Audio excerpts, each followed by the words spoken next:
And Todd, that's your weather. Mike, thank you. New at 11, local apartment complexes now banning smoking and vaping, not just inside the homes, but outside, too. Gianna Caserta toured a complex that made the bold move. She also sat down with a doctor to find out how close you really need to be to get the effects of secondhand smoke. Tina Beto recently moved to Boca Raton with her daughter, Clara. Yes, over your head. Remember? Hey, look. They spend their free time swimming at the community's pool. 1, 2, 3, come.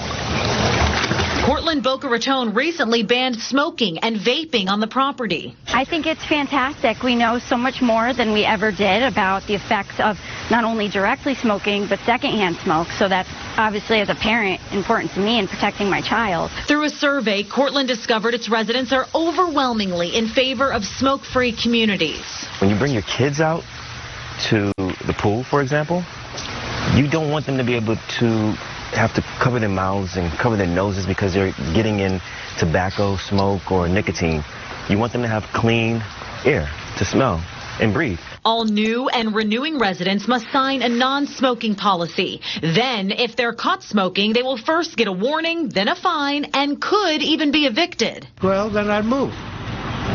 Either that or go to Sears and buy a tent and live in the park somewhere. It's unconstitutional.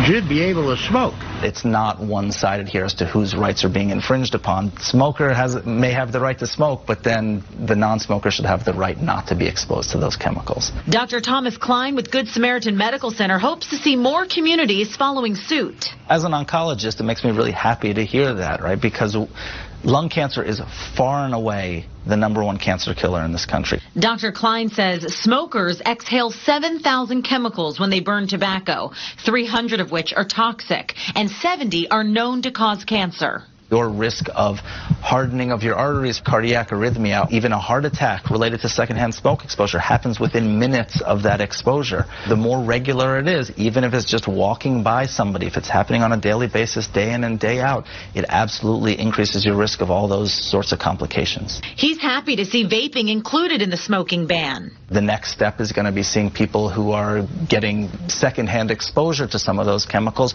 also having similar problems. As for Tina Beto, she hopes the new policy will help her neighbors live a healthier life. Maybe it's also a great initiative for them to start thinking about giving it up. Gianna Caserta, Wpbf 25 News.